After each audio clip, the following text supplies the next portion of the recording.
조선시대를 대표하는 음유시인 송강정철.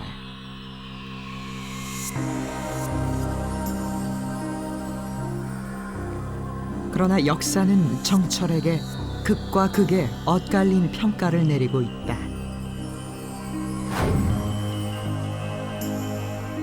사독한 정철이 무고한 사람들을 죽였다는 기록이 있는가 하면, 청렴하고 강직한 정철이 모함을 받았다는 기록도 전합니다. 천명의 선비가 죽임을 당한 기축옥사. 그 중심에 송강정철이 있었다. 진실은 과연 무엇이었을까?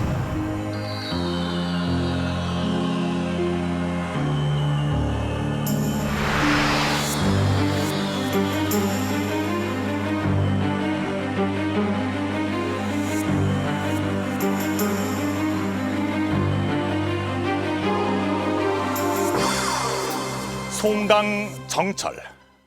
우린 그를 가사문학의 1인자로 손꼽습니다. 그가 쓴 관동별곡, 삼위인곡 등은 지금까지도 우리 한국 문학사의 한 페이지를 장식할 만큼 대단히 높게 평가받고 있습니다. 정철이 이룩한 문학적 공로와 명성을 생각하면 정치인으로서의 송강의 모습은 전혀 보이질 않습니다. 그러나 정철은 정치 권력의 정점에 있었습니다. 조선시대 최대의 정치 참사로 일컬어지는 기축옥사. 천명의 조선 선비들이 죽임을 당한 그 회오리 바람의 중심에 바로 정치인 송강정철이 있었던 것이죠. 천하의 문객이 왜 이러한 비극의 정점에 서게 된 것일까요? 잔인한 죽음들과 관련된 송강의 행적은 후세에 두고두고 논란이 됐습니다. 전남 나주시 왕곡면의 광산이씨 집성촌. 이 마을에서는 고기를 다질 때 주문을 외듯 중얼거리는 말이 있다.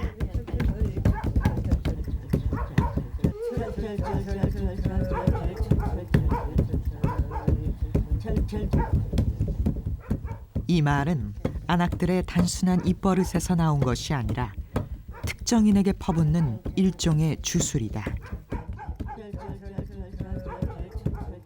요 고기를 줬으면서 정철 조술학해서 그것이 한이 돼갖고 우리 이 씨가 이런갑다 그러고 이제 느꼈지. 그건 잊어버렸는데 그래갖고 아버님 그 소리들이 기억에 남아 있는데 이제 그래갖고 그 소리를 이제 고기를 조술하기를 얼마나 한이 맺혔으면 고기를 줘서 적절이란 그 사람을 이렇게 조수게 만들까 그렇게 했거든요.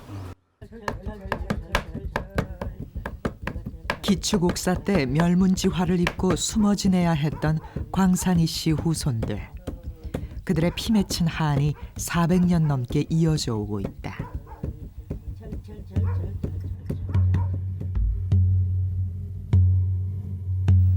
그 뿌리 깊은 원한은 1589년 황해 감사가 올린 비밀장계 한 장으로부터 시작됐다.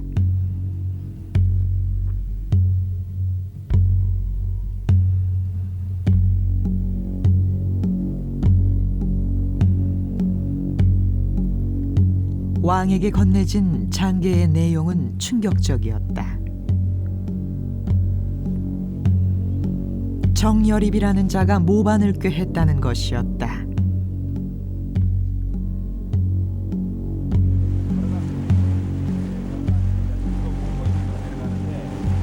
삼면이 강으로 둘러싸여 산속의 섬으로 불리는 죽도. 당시 영모의 주모자로 지목된 정여립이 관직에서 물러나 터를 잡은 곳이다. 지금 저기 보이는 산이 그 죽도입니다. 정여립이 그 조정에서 낙향해가지고 대동계를 조직한 뒤에 이 죽도를 자주 왔었어요. 그래가지고 죽도에 서시를 지어놓고 그래서 호가 죽도 선생인데 죽도 뒤에가 그 천반산입니다. 그래서 매월 15일 날 와가지고 이곳에서 글을 가르치고 무술 훈련을 했던 것이 죽도와 천반산인데 죽도 선생으로 불린 정열입은 이곳에서 군사력을 키워나갔다.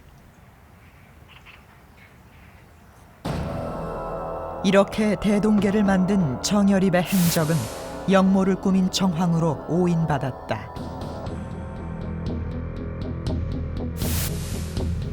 여기에 정열입은 당시 살인들과는 다른 사상을 갖고 있었다.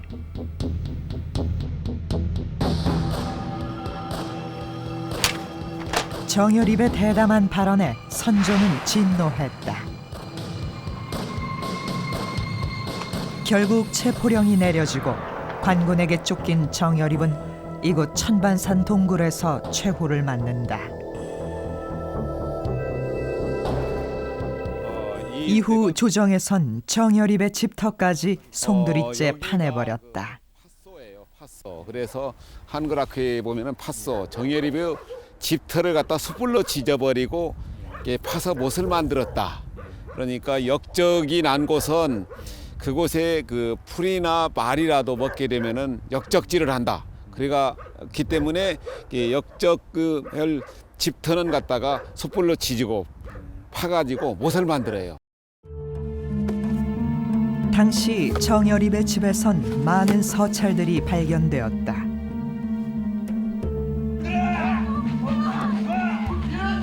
이를 근거로 선비들을 대거 잡아들였다.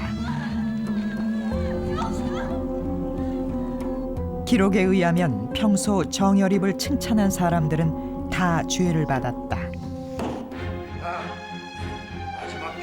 그리고 영모에 가담한 자들을 색출하기 위한 대규모 국문이 열렸다.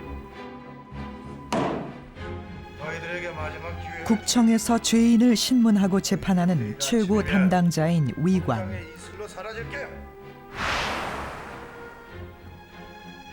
당시 위관을 맡은 이가 바로 정철이었다. 죄를 낱낱이 고한다면 살려줄 수도 있다. 정철은 상소를 통해 역적을 체포하고 계엄을 내리는 등 사건을 엄중히 다스릴 것을 주문했다.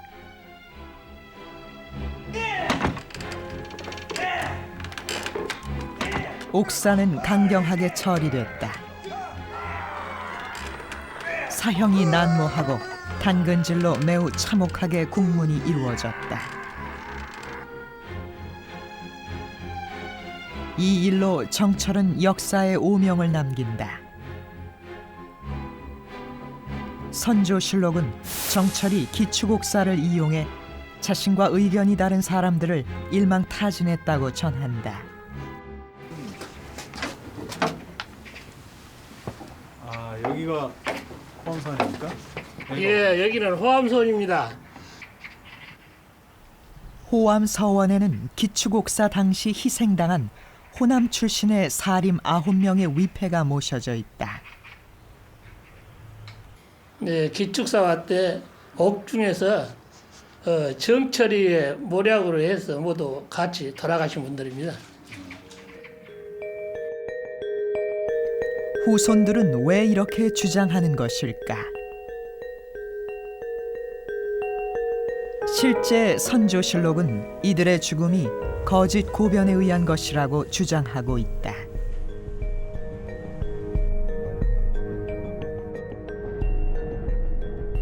서동복을 사주하여 이발, 이길, 백유양 등을 거짓으로 고변하게 하였다. 이는 정철 등이 꾸민 일이다.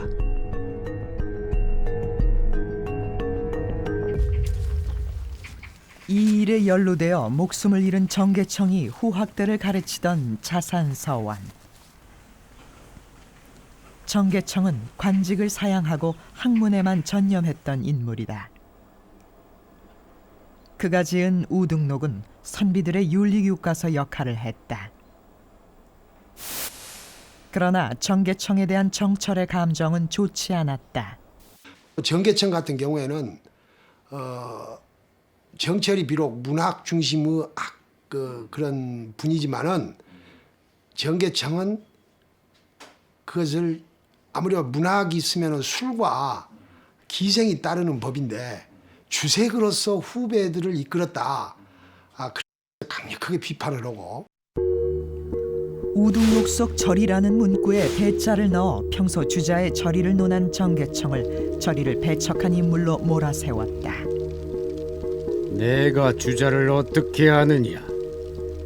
주자도 스승을 배반했던가? 우등록 서문에는 정철이 정계청의 논설을 배절이설로 바꿨다고 적고 있다. 3년 동안 집중 조사를 해가지고 자기 마음에 안 드는 사람 이건 이 동인 쪽에서 얘기하는 거예요. 마음에 안 드는 사람 다 걷다 얽어서 죽였다. 뭐 그런 얘기를 하는데 1000명이면 엄청난 수입니다. 기축옥사는 아주 처절한 당쟁인데 그 주역이 됐다고 하는 건 불행한 거죠.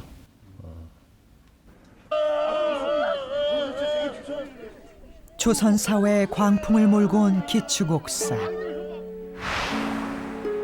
그로 인해 무려 1000여 명이 목숨을 잃었다. 백성들이 연좌되어 감옥이 가득 차고 마을을 텅 비게 만든 조선 최대의 정치 참사.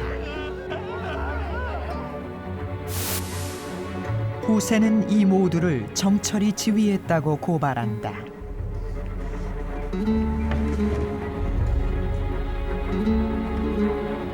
그는 왜 피바람 부는 당쟁의 한복판에 서 있었던 것일까?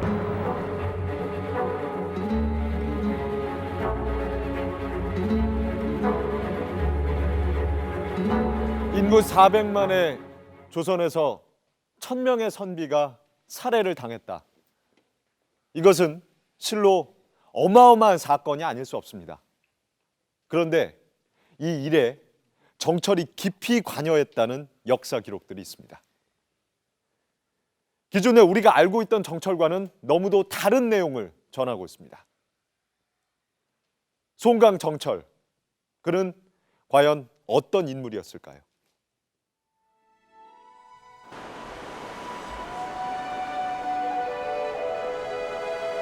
강호의 병이 깊어 중림에 누웠더니 관동 800리 방면을 맡기시니 어화 성운이야 갈수록 망극하다.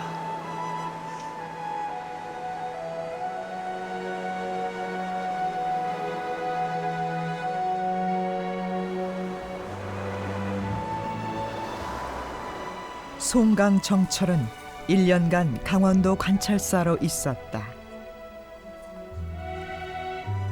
강원도 곳곳엔 그와 관련된 설화들이 많이 전한다.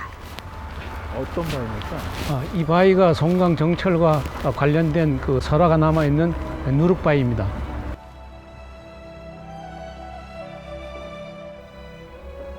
당시 관찰사인 송강 정철이 이곳 마을에 와서 이 누룩바위를 2동강 냈다는 전설이다.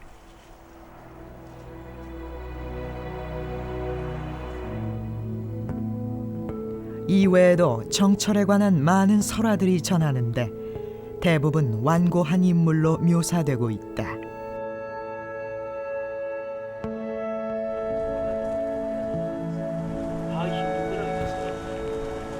그러니까 이 송강 정철의 설화가 다른 그 목민관들의 설화와 조금 독특하게 남아 있는 것은 송강 정철의 성품이 강직하고 타협을 싫어하는 어떤 그런 특이한 그 성격 때문에 이런 그 특이한 그 설화가 전해져 있다고 그렇게 생각이 됩니다.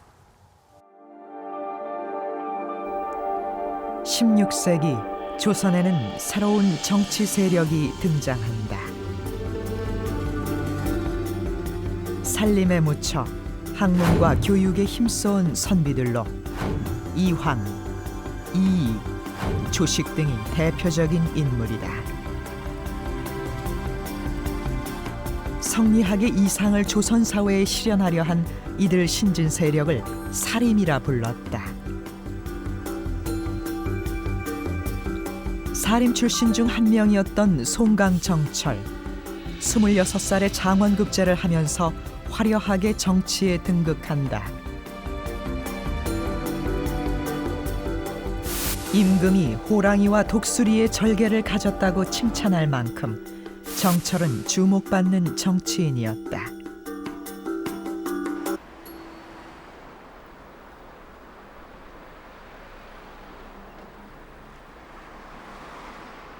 정권을 잡은 사림 내부에서 갈등이 생겨나기 시작했다.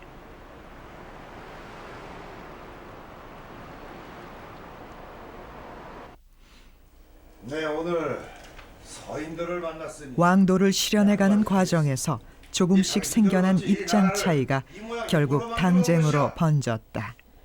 활동 근거지를 따라 정릉 쪽은 서인, 동대문 쪽은 동인으로 당이 나뉘었다. 말하지 않았어. 당신들이 선조 이후로 하나가 갈려 두 당이 되고 둘이 갈려 네 당이 되기에 이르렀다. 이 나라를 공정하게 이끌겠다고 하는 그런 이상은 같았습니다. 그런데 그 과정에서 아무리 봐도 이제 외청 문제라든지 또 임금을 대하는 태도 문제라든지, 그러니까 임금과 일정한 거리를 유지할 것이냐 아니면 임금과 일체가 돼서 나라를 이끌 것이냐, 이런 문제에 서로 갈등이 약간 있었습니다. 네, 오늘 이 자리에서 이 그대들 동인과 서인 간의 갈등이 치열해질수록 정철의 존재는 더욱 돋보이게 된다. 한게 도대체 뭐란 말이오? 정철이 서인의 영수로 전면에 나선 것이다.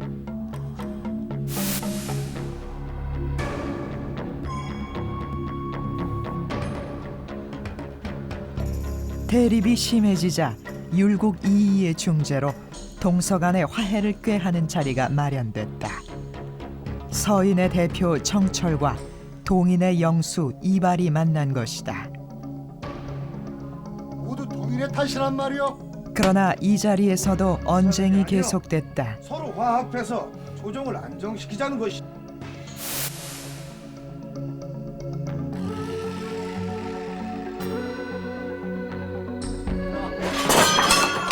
아니, 나를 어찌 보고 그런 망설을. 급기야 정철이 이발의 얼굴에 침을 뱉는 사건이 일어난다. 이 일로 동인과 서인은 돌아올 수 없는 강을 건너게 되었다. 동서간의 당쟁이 치열해질수록 정철의 존재는 더욱 두드러지게 됩니다. 원칙과 소신을 중시 여기며 타협을 거부했던 선비. 하지만 정철에게도 치명적인 약점이 있었는데요. 그것은 바로 그가 평생을 벗삼았던 술로 인한 것이었습니다. 이 술로 인해서 정적들의 숱한 공격을 받기도 했던 송강 정철. 지금도 송강 정철의 종가에는 그의 인생에 남은 술의 흔적들이 전해 내려오고 있습니다. 충북 진천면에 위치한 송강 정철의 종가. 그래서 웬만한 분들은 이 집안엔 가보로 이어져 내려오는 귀한 물건이 있다. 감사합니다. 오늘 이렇게 덕에.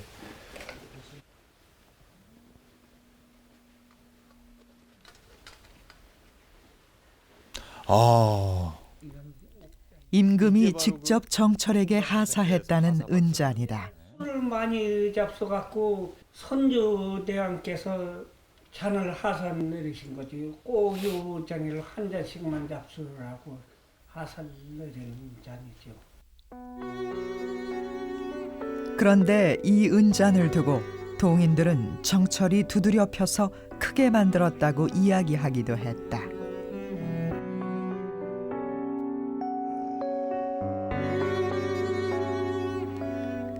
정철은 자신이 술을 못 끊는 이유를 당당히 밝힐 정도로 술을 늘 마시며 살았다.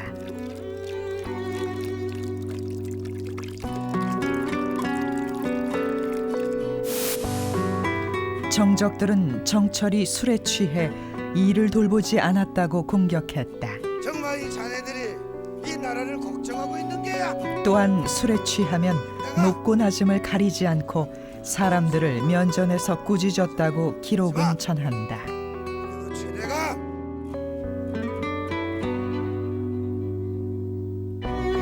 평생을 술과 함께하며 타협을 몰랐던 송강정철.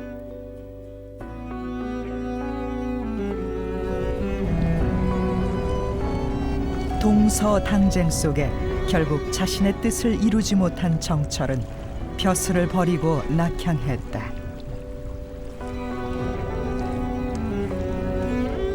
율곡 이이의 만류에도 불구하고 정철은 어지러운 정치판을 떠났다.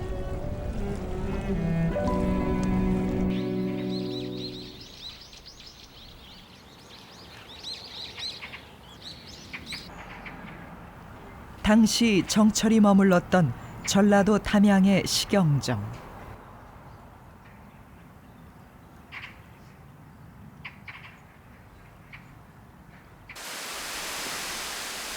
정철은 이곳 담양의 자연 속에 파묻혀 시를 쓰며 정치에 찌든 몸과 마음을 쉬었다.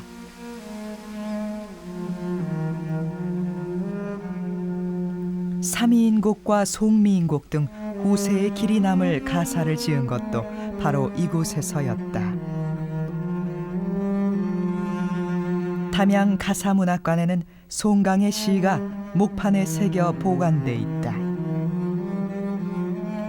임금에 대한 그리움과 아름다운 자연에 대한 경의를 시로 표현한 정철.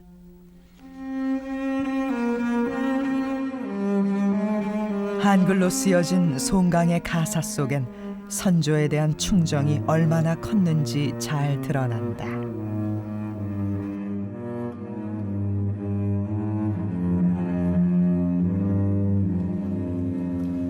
시대와의 불화를 위대한 시로 승화시켰던 송강정철. 그는 뛰어난 문체와 표현력으로 독보적인 문학 세계를 구축했는데요. 특히 한글로 쓰여진 그의 가사 작품은 우리 한국 문학의 수준을 한 단계 끌어올린 것으로 평가받고 있습니다. 당대에는 보기 드물게 한글 문학과 한문학에 모두 능통했던 송강정철.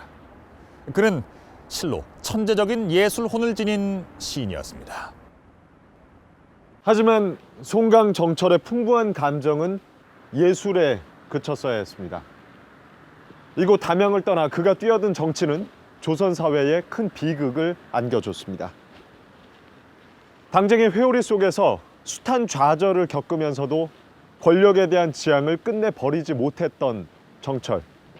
그 이면에는 어린 시절에 겪었던 깊은 상처가 숨어 있었습니다.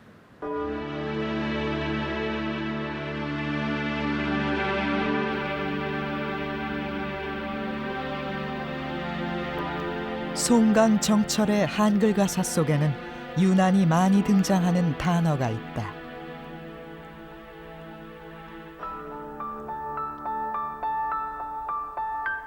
바로 님이다. 임금을 님이라 부르며 충정을 노래한 정철. 그의 연곤지사는 유년 시절의 추억에서 비롯된다.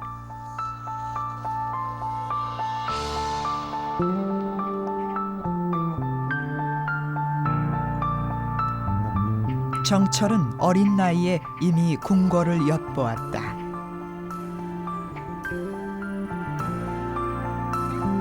누이들이 왕가에 시집을 가면서 자연스럽게 궁 안을 출입했기 때문이다.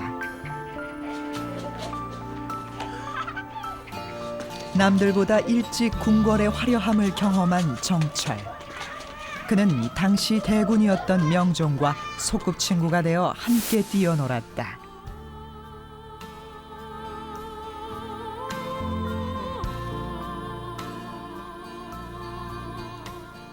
그러나 행복했던 시절도 잠시.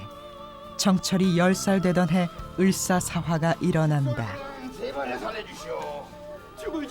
이 사건에 매형 계림군이 연루되면서 정철의 집안은 하루아침에 풍비박산났다. 매형은 모진 고문 끝에 능지처참을 당했고 이조정랑으로 있던 형은 곤장을 맞아 죽었다. 정철은 어린 나이에 권력의 쓴맛을 철저히 맛봐야 했다. 어렸을 때 그런 기억, 그러니까 우리가 어렸을 때 물에 빠진 사람은 나중에 그 수영을 쉽게 배우지 못한다든가 물에 대한 공포심을 갖잖아요. 그래서 그런 기억들이 그 성장 과정에서도 그리고 성장해서도 많이 남아 있어서 어떻든 권력의 중심부에 서 있지 않으면 위태롭지 않은가. 그것을 뼈저리게 어렸을 때부터 느꼈던 것 같아요. 권력의 비정함을 일찍부터 깨달은 정철은 강경한 정치인으로 성장했다. 자신이 정한 원칙과 소신에 따라 행동한 정철. 타협을 하지 않는 외골수 성격은 주변 사람들에게 질타의 대상이 되었다. 어떤 기준으로 이들을 그런 정철을 동인들은 배척했다. 조종해 들이신 것이옵니까? 거친 표현까지 써가며 맹비난하자 정철이 분한 마음을 품었다는 기록도 있다.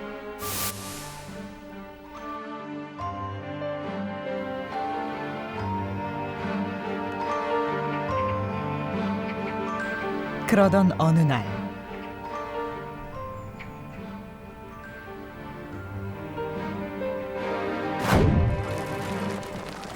영모자가 있다는 비밀 장계가 조선 조정을 뒤흔든다.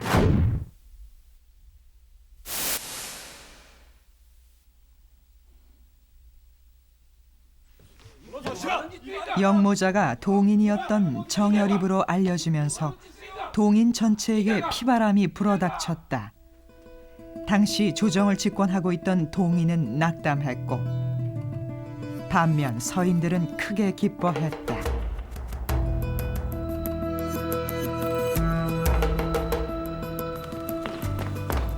당시 낙향에 경기도 고향에 머물고 있었던 정철. 대체 그게 무슨 소린가? 임금의 부름에 영모 사건의 최고 재판관, 즉 위관으로 정철이 지목됐다.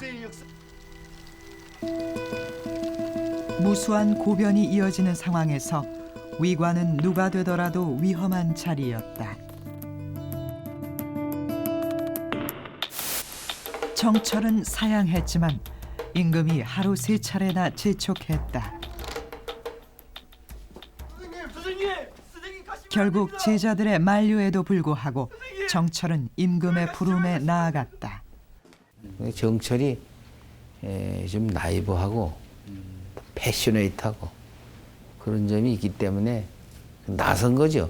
웬만한 사람은 잘 안 나서고 나서도 그렇게 심하게 안 하고 그게 이제 정상인데 이분은 아주 그냥 소신을 가지고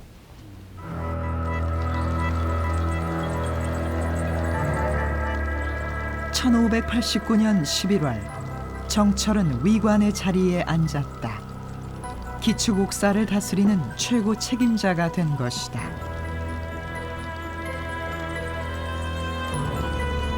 정철은 영모의 가담한 자를 색출하기 위해 죄인들을 직접 신문했다. 정철 앞에 무릎 꿇는 이들은 모두 당색의 원수들이었다.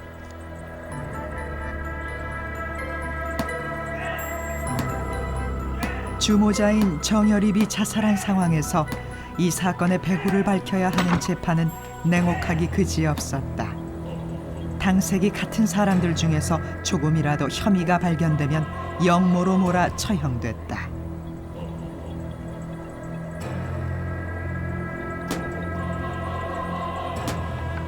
그중엔 정철의 최대 정적이었던 이발도 있었다. 동인을 대표하는 영수로 정철과 침을 뱉어가며 싸우기도 했던 이발. 그는 모진 고문 끝에 결국 죽었고 일족을 멸하게 됐다.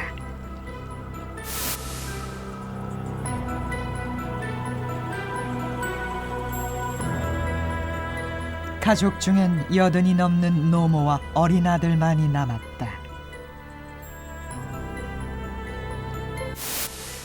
정철은 늙은이와 어린아이에게는 형벌을 실시할 수 없다고 했지만 선조가 이를 허락하지 않았다. 어찌 이런 말이 역정놈의 자식의 입에서 나올 수 있단 말이냐?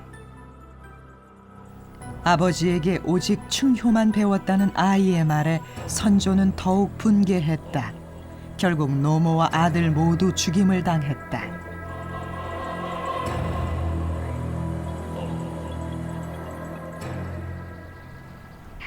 전남 화순의 한 마을.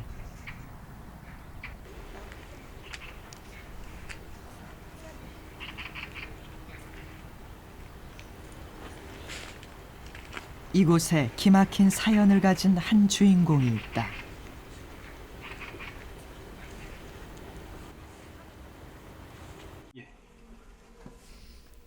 광산 이씨 족보. 여기엔 당시 멸족을 당한 것으로 알려진 이발 가문의 숨겨진 사연이 담겨져 있다. 동암 선생님이 어디 계시죠? 중앙도에 와 있고 30년의 필바는 봤죠. 그는 연양반에 살. 이발의 직계 아들인 만수. 그 이름이 선명하다. 이거 그냥 만자 숫자 하나는 바로 그 조모 아들하고 바꿔서 살아남은 우리 집 난로에서는 14대조고. 아, 그럼 그 당시에 선조대왕에게 죽임을 당한 아들은 실제 아들이 아니었단 말씀이세요? 그러지, 조모 아들이죠.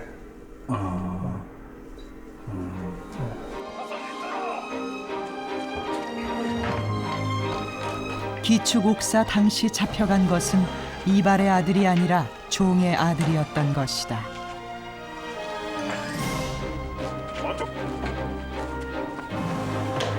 극적으로 살아남은 이발의 후손들은 본관을 바꾼 채 숨어 지내야만 했다.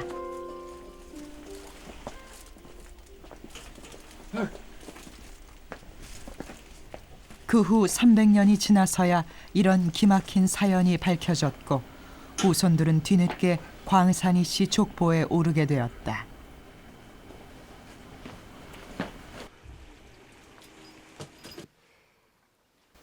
지금도 여야가 그냥 구별 없이 안 싸웠었어. 그러면은 그러고 죽이고 그러진 않거든. 근데 그때는 막 죽였으니까 그것이 문제더라고. 지금도 여야가 극심하게 싸우고 그랬었지만 죽이고 그렇게 삼족까지 멸하는 그런 법은 없지 않습니까?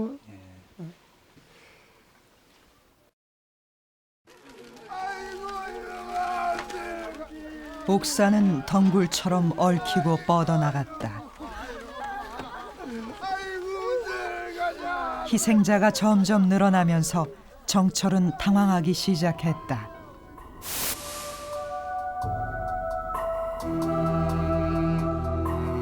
어찌 이런 말이 역정놈의 자식의 입에서. 그러나 선조의 노여움은 더욱 커져갔다. 위관인 정철로서도 어찌할 수 없는 지경에 이르렀다.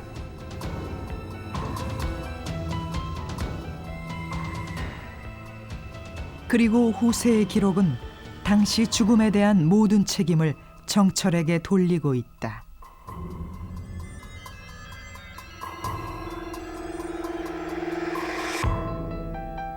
이를 두고 두 가지 왕조실록이 아직까지 논쟁 중이다.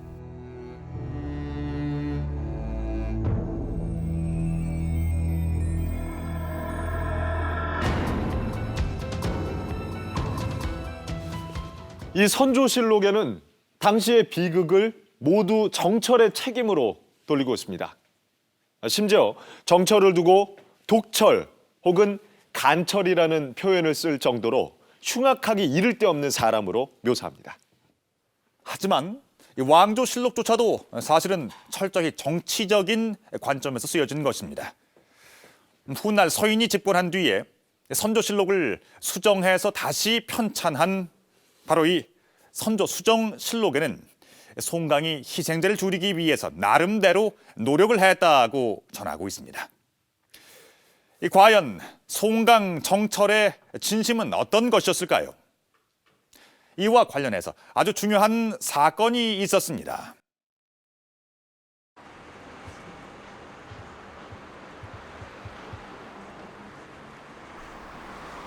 경남 진주에 위치한 도강 서당. 이곳엔 수당 최영경의 위패가 모셔져 있다. 최영경은 남명 조식의 제자로 학문과 덕망이 높았다.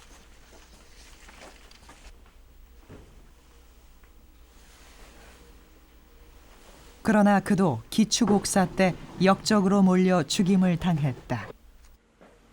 수당 최영경 선생님이 됩니다. 최영경의 죽음에 대해 동인들은 정철이 부당하게 죽였다고 주장한다.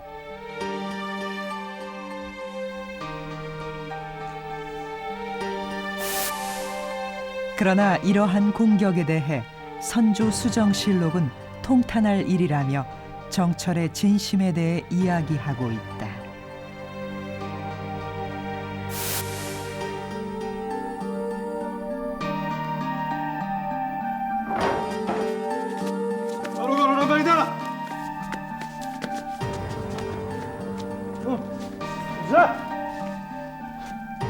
당시 최영경이 옥에 갇히자 정철은 엽기적인 행동을 보인다.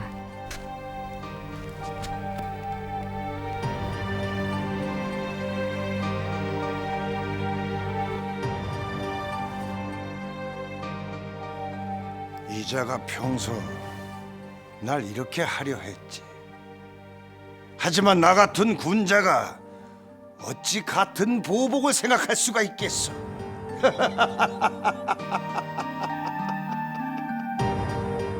이날의 풍경은 무수한 사료에서 묘사되고 있습니다. 정적들이 보는 앞에서 도저히 이해할 수 없는 광기 어린 행동을 한 정철. 그는 이런 말까지 합니다.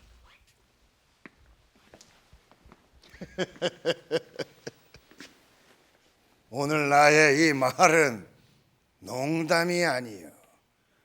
훗날 나더러 최영경을 죽였다고 했을 때 구실로 삼기 위한 것이요.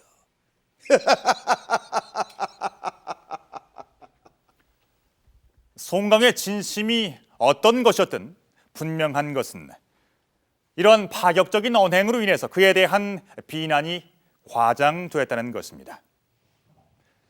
정적들의 시선을 아랑곳하지 않았던 송강 정철의 모습, 이를 단지 광기로 봐야 옳은 것일까요?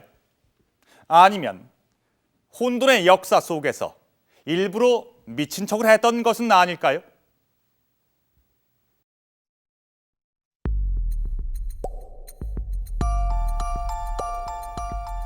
송강의 시문 속에 자주 등장하는 미칠광.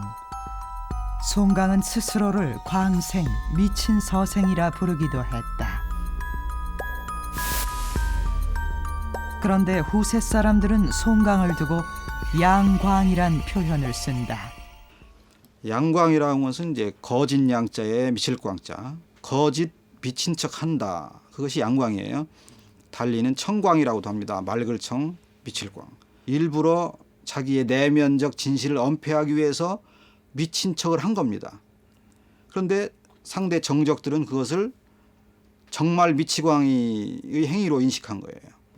그리고 또 한편으로는 최영경을 모함한다, 모해한다, 그렇게 인식을 한 거죠. 그러니까 그것은 송강의 애초에 의도했던 목적을 달성한 거라고 봅니다. 상대가 그렇게 인식하도록 일부러 한 행위가 양광이기 때문에. 당시 기록에 따르면 옥사가 지나치게 번져가자 정철은 좌절에 빠진다.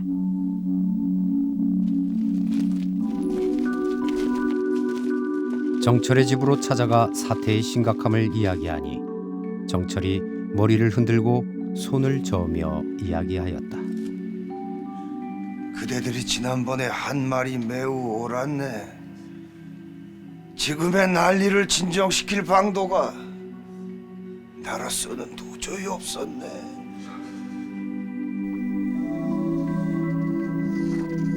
정철은 위관의 자리에 앉은 것을 뒤늦게 후회했다.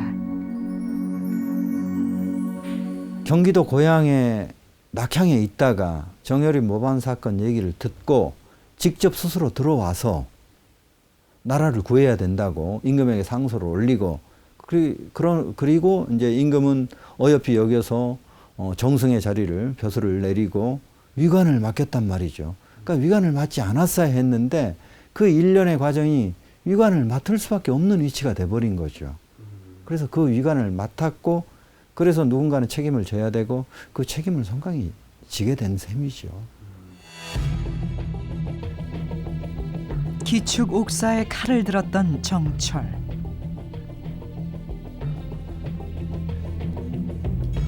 그러나 그의 뒤에는 선조가 있었다. 그 문제는 임금이죠. 선조는 어떤 한 정파가 완전히 그 어떤 국정을 완전히 장악하는 걸 상당히 싫어했습니다. 왜냐하면 그 한 정파가 정권을 오로지 하게 되면은 그만큼 왕권이 제약받는 거죠. 이게 바로 거기에서 동인을 더 이상 용인했다가 자신 왕권 행사가 제약받지 않을까라고 하는 그런 생각이 있었고, 그게 바로 이제 그런 그 자신의 의중을 정확하게 집행해 줄 사람이 정철일 것이다, 이렇게 판단을 했고 실제로 그게 맞아 떨어진 거죠.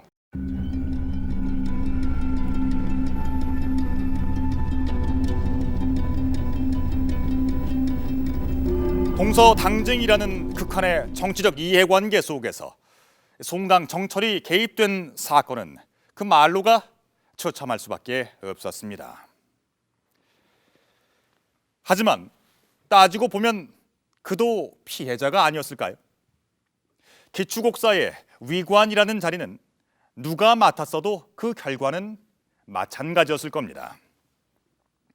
격렬한 당쟁, 그리고 이를 이용해서 절대 왕권을 쥐려는 왕의 계략 속에서 송강 정철은 시대의 희생양이 되고 만 것이죠.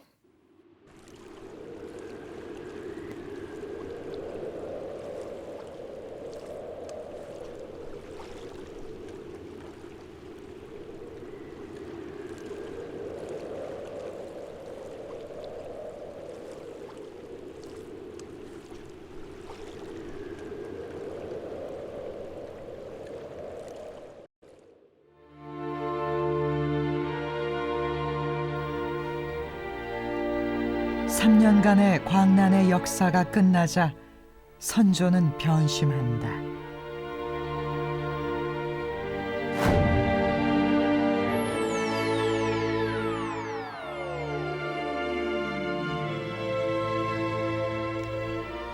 정철이 선조에게 세자 책봉 문제를 건의한 것이 빌미를 제공했다.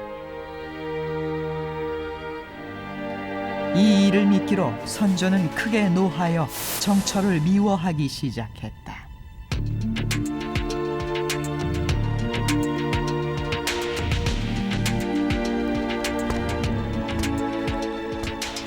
결국 정철은 파직되었고 유배당하는 신세가 되고 만다.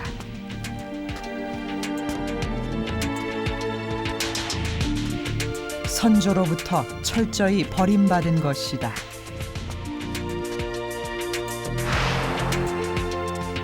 선조는 독철, 간철이라는 표현까지 써가며 정철에게 독서를 퍼붓는다.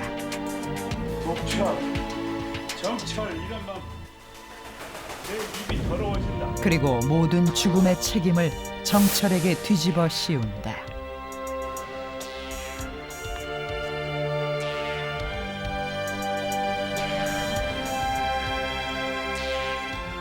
여기서 그치지 않았다. 정철을 위리안치시킨다. 강직하고 솔직한 탓에 적이 많았고 그래서 험난한 가시밭길을 걸어야 했던 송강 정철. 말년에 그가 할 수 있는 거라곤 책을 읽고 시를 쓰는 것밖에 없었다. 빼어난 시인이자 실패한 정치인의 초상을 보여준 송강 정철.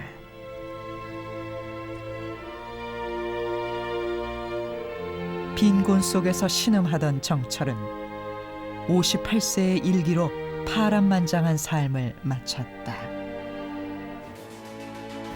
하여간 소신껏 하신 게 이제 결국 그 기브앤테이크 아니야? 많이 가했으니까 많이 받은 건데 그건 정치의 한 측면에 불과한 거지 뭐. 고집불통. 그래서 정치하고는 전혀 맞지 않는, 정치랑은 타협과 서로 관용이라는 게 존재해야 되는데 한번 틀어지면 다시 화해를 할 줄 모르는 그런 모습에서 참 시인으로 계속 남았으면은 참 아름다운 분인데 참 그래 서운한 게 있죠. 그래서.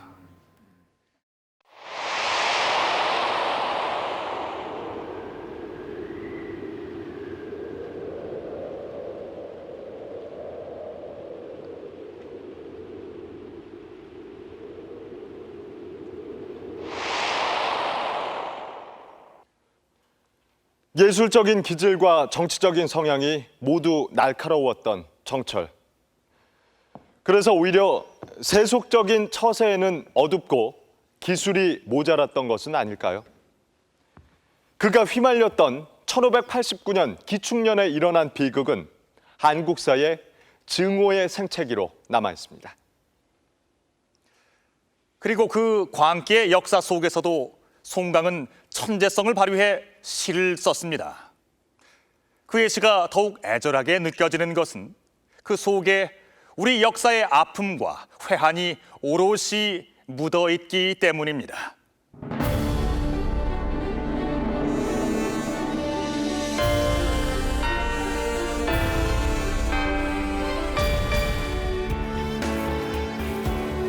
저 뒤에 보이는 게 송강의 묘소고요. 요 밑에는 송강의 둘째 아들입니다. 강릉공 묘소입니다.